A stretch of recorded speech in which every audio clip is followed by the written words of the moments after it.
Hey, man, man. it's Dukes and Bell. What's up, Carl Dukes?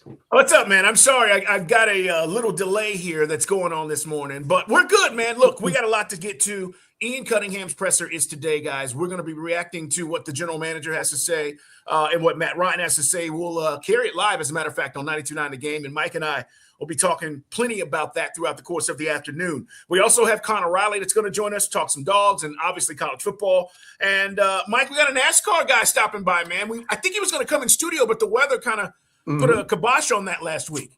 Yeah, Chase Briscoe is going to join us in studio at Daytona 500, the great American race.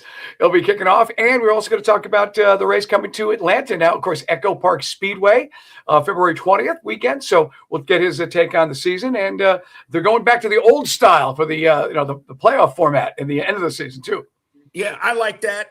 And we'll get into that with Chase. All right, fellas, trade deadline is 2 days away, right? February 5th.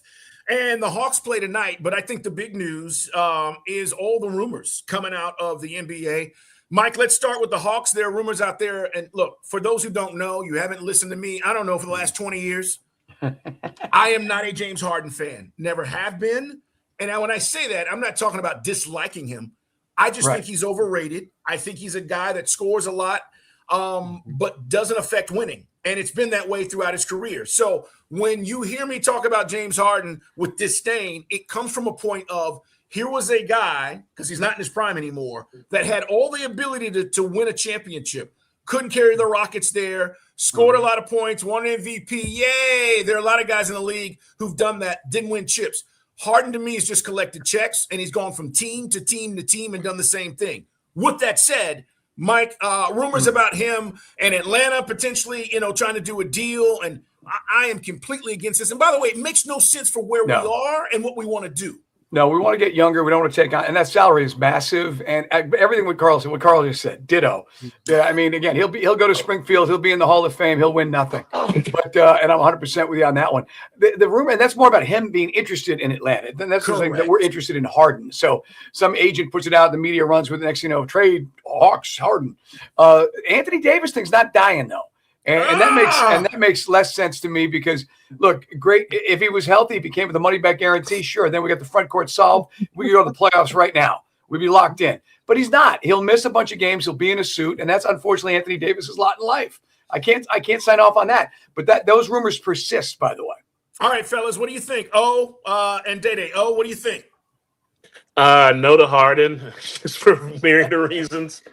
At this point in his career, and I covered some Clippers games last couple of years over at NBA TV and Turner, and he's had a bit of a resurgence. I'll say that. There's been a renewed commitment by him to defense, a renewed commitment by him to, a renewed commitment to him to be in the best shape possible. He's played a lot of games last couple of years, but at this point, you're not getting the Harden of 5 years ago or even 3 years ago at this point. And then I think the Anthony Davis rumors are still persisting because the Hawks right now are trying to lowball the Mavs. They want Anthony Davis, and I think it's because that reason that right there, the Mavs, they don't want to give in to the Hawks trade demands right now because the Hawks are saying like, hey, he don't want to be here, so we'll give you the bare minimum to take him off your hands. How about that? Day-Day, you want either one of these guys?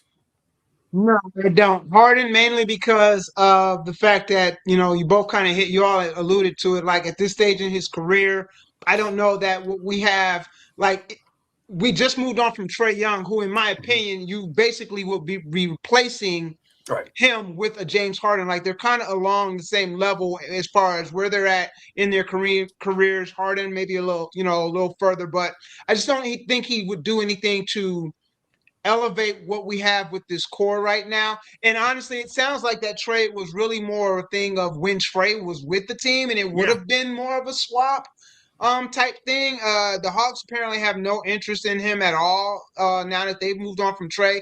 And as far as Anthony Davis, I ain't mad. If they're trying to lowball the Mavericks, they very well they should be, because I don't want a product like, I'm not going to the dealership to buy a used car that I already checked the Carfax on, and it's got issues. And look, I want the car, but I'm not going to give you what you want for that car when I know that this car has issues. And it's the same thing with Anthony Davis. I don't want this injury-prone player that I mean, look, we're dealing with it right now with Porzingis. Yeah, he's never going to play for us. I mean, again, what's he going to be for us? And again, you just said that car, it does not come with an extended warranty. Right. So forget it. That's true. Rich Paul's the agent. Rich is great. Mm-hmm. He wants him out of Dallas.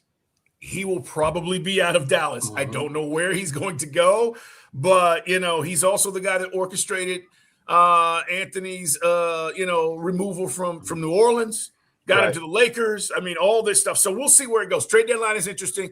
I do not think the Hawks are going to do jack. I repeat, jack. So do not get excited.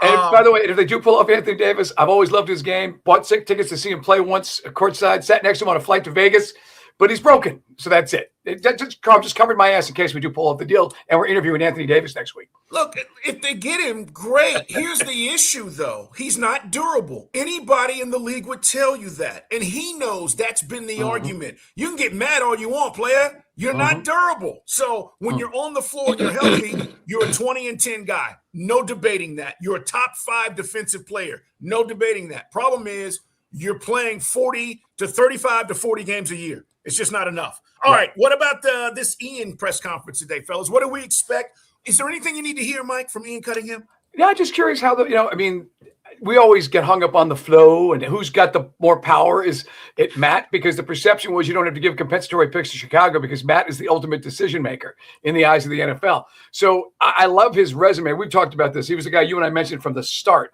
He's worked with the organizations you want, the Eagles, certainly the Ravens experience, and now the Bears have been rebuilt. So he's checks all the boxes for me, and just curious if we'll get specifics or he'd be willing to cop to how this collaborative effort, guys, is going to work between him and Kevin Stefanski and Matt Ryan.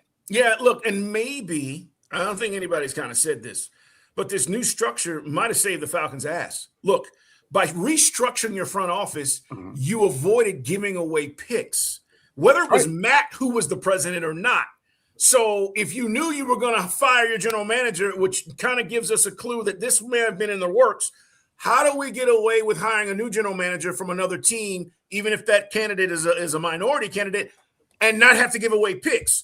We got to restructure the front office. They did that. So actually, that's a move that ends up being very smart from the standpoint of the Falcons, because that new general manager would have been a shot call and you would have gave up picks. Dede, anything you got to hear from Ian Cunningham? I wouldn't say anything that I necessarily gotta hear, but I am. You don't want to hear him say he's keeping Kyle Pitts? You don't want to hear that?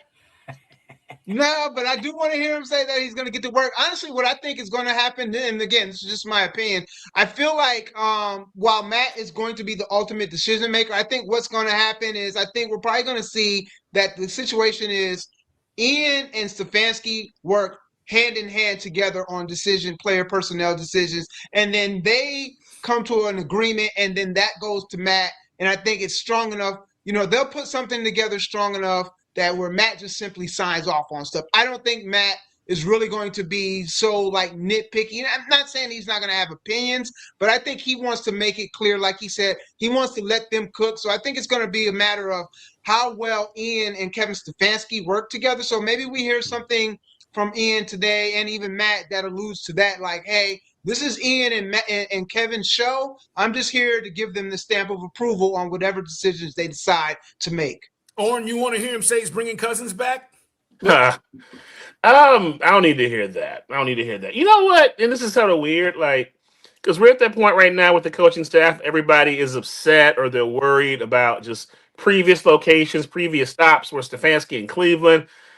It wouldn't be bad if Ian just came in there and reminded everybody, like, hey, I was in Baltimore, I got a ring there.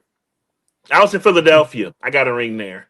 Y'all saw what we did in Chicago this year. Came, a possession away from being in the NFC Championship game. Tout yourself up a little bit so this fan base can kind of cool down and calm down a little bit to understand that, hey, we have the right people in the right positions going to make the right decisions. So, tout yourself up a little bit. Remind everybody of your past. Remind everybody of your pedigree, your prestige. Let everybody know that, hey, I've done this. I've done this at other locations, and I'm ready to be the guy here to do this even more, to do this even further. Yeah, he's going to walk in today and pull a bone crusher. Attention! Everybody on their feet, pay attention. Look, I'd love to hear him say all of that. I don't know if he's going to, but, you're right. I have the qualifications. I am the guy. and I'm going to help lead this franchise in a new direction and a new era. It's Dukes and Bell, guys. It's our Behind the Curtain show. We are leading up to the Ian Cunningham press conference. And again, Mike and I will talk plenty about it and react to all those things today. And I think Matt Ryan is on with the midday show. Is that correct? Matt and Ian both, yeah. Okay. Want to make sure we give those guys some love. So Andy and Randy will have that for you guys before we get on. And if Matt says anything significant, obviously we'll let you guys in on it. Last thing before we get out of here, and thanks for being here every day we do this. The time depends the day we push it up a little bit. Robert Kraft. NFL Honors is Thursday, I think it is, as they announce the Hall of Fame class. Your thoughts? Look, Bob Kraft is a tremendous owner. And again, is this all the payback for him being the guy that was in charge of the guy that was cheating? He was also not getting in the Hall of Fame first ballot.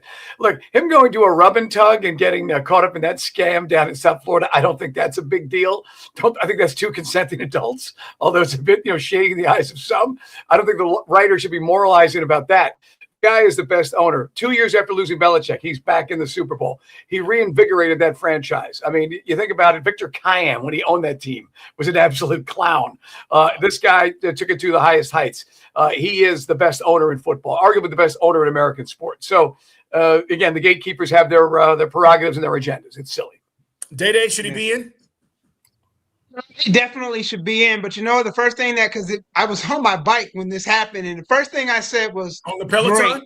Great. Yeah, no, I wish. But the first thing I said when it broke, I was like, "Oh, great! Patriots are going to win the Super Bowl now." You do know that, right? Yeah, right. No, exactly. Yeah, chip on shoulder, right here. Yeah, exactly. They didn't let the owner in. Oh, should he be in? I mean, is this you got an issue with this, or it's not a big deal?